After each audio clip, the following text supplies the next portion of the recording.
ಮೈಸೂರಿನಲ್ಲಿ ಈ ಬಾರಿ ಮೈತ್ರಿ ಅಭ್ಯರ್ಥಿ ಗೆಲ್ಲಬೇಕು ಅಂತ ಅಂದ್ರೆ ಆ ಇಬ್ಬರು ಬದ್ಧ ವೈರಿಗಳು ಒಂದಾಗಬೇಕು ಅನ್ನುವಂತ ಮಾತಿತ್ತು. ಯಾರು ಆ ಇಬ್ಬರು ಬದ್ಧ ವೈರಿಗಳು? ಸಿದ್ದರಾಮಯ್ಯ ಮತ್ತು ಜಿಟಿ ದೇವೇಗೌಡ. ಆದ್ರೆ ಇಬ್ರು ಕೂಡ ಒಂದಾಗುವಂತ ಸನ್ನಿವೇಶನೇ ಅಲ್ಲಿ ಕಂಡು ಬರ್ತಾ ಇರಲಿಲ್ಲ. ಎಲ್ಲಾ ಮೀರಿ ಇವತ್ತು ಸಿದ್ದು ಜಿಟಿಡಿ ಜುಗಲ್ಬಂದಿ ನಮಗೆ ಮೈಸೂರಿನಲ್ಲಿ ಕಂಡು ಬರುತ್ತೆ. ಮೈಸೂರಿನಲ್ಲಿ ಮಾಜಿ ಸಿಎಂ ಸಿದ್ದರಾಮಯ್ಯನವರು ಹಾಗೆ ಸಚಿವ ಜಿಟಿ ದೇವೇಗೌಡರು ಕ್ಯಾಂಪೇನ್ ಅನ್ನ ಇವತ್ತು ಒಟ್ಟಾಗಿ ನಡೆಸ್ತಾರೆ. ಮೈತ್ರಿ ಪಕ್ಷದ ಅಭ್ಯರ್ಥಿ ಸಿ ವಿಜಯಶಂಕರ್ ಅವರ ಪರವಾಗಿ ಇವತ್ತು ಪ್ರಚಾರವನ್ನ ನಡೆಸ್ತಾರೆ. ಇಂದು ಬೆಳಗ್ಗೆ 11 ಗಂಟೆಯಿಂದ ಪ್ರಚಾರದ ಅಬ್ಬರ ಶುರು ಮಾಡ್ತಾ ಇದ್ದಾರೆ. ಮೊದಲ ಬಾರಿ ಇವರಿಬ್ರು ಕೂಡ ಒಟ್ಟಾಗಿ ಸೇರ್ಕೊಂಡು ಜಂಟಿ ಪ್ರಚಾರವನ್ನ ನಡೆಸ್ತಾ ಇರೋದು. ಆಮೇಲೆ ಸಿದ್ದು ಜಿಟಿಡಿ ಚಾಮುಂಡೇಶ್ವರಿ ಕ್ಷೇತ್ರದಲ್ಲಿ ಇಬ್ಬರಿಂದ ಜಂಟಿ ಕ್ಯಾಂಪೇನ್ ಮೊದಲಿಗೆ ಆಗುತ್ತೆ ಅಂತ ಗೊತ್ತಾಗ್ತಾ ಇದೆ.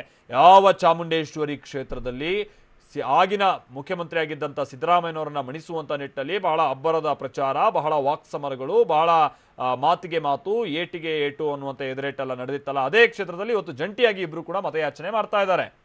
ದಿಲೀಪ್ ನಮ್ಮ ಪ್ರತಿನಿಧಿ ಇದಕ್ಕೆ ಸಂಬಂಧಪಟ್ಟಂತೆ ಮತ್ತಷ್ಟು ಡೀಟೇಲ್ಸ್ ಅನ್ನ ಕೊಡ್ತಾರೆ. ದಿಲೀಪ್, ಇದು ಮೇಲ್ನೋಟಕ್ಕೆ ಮಾತ್ರ ಇಬ್ರು ಒಟ್ಟಾಗಿ ಹೋಗ್ತಾ ಇರುವಂತ ರೀತಿ ಭಾಸವಾಗ್ತಾ ಇದೆಯೋ ಅಥವಾ ಇಲ್ಲ ನಮ್ಮ ಮೈತ್ರಿ ಅಭ್ಯರ್ಥಿನ ಗೆಲ್ಲಿಸಲೇಬೇಕು ಅನ್ನುವಂಥ ನಿಟ್ಟಿನಲ್ಲಿ ಒಂದಾಗಿ ಹೋಗ್ತಾ ಇದ್ದಾರೋ? ಏನ್ ಕತೆ? ಕ್ಷೇತ್ರದಾದ್ಯಂತ ಜನರ ಮಾತೆಲ್ಲ ಹೇಗೆ ಕಂಡು ಬರ್ತದೆ? ಏನ್ ನಿರೀಕ್ಷೆ ಇಟ್ಕೊಂಡಿದ್ದಾರೆ ಜಂಟಿ ಅಭ್ಯರ್ಥಿ ಇವರು ಇಬ್ರ ಮೇಲೆ?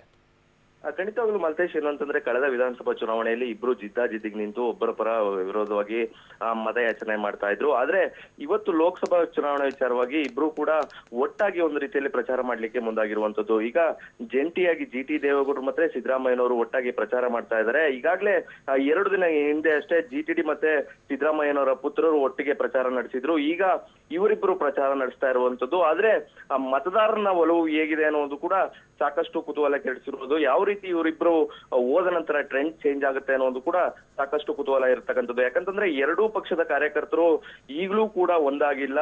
ಅವರು ಯಾವ ರೀತಿ ಇವ್ರ ಪ್ರಚಾರದ ಮೇಲೆ ಯಾವ ರೀತಿಯ ಪರಿಣಾಮ ಬೀಳುತ್ತೆ ಅನ್ನೋದು ಗಮನಿಸಬೇಕಾಗಿದೆ Malthesh. Okay, thank you Dilip.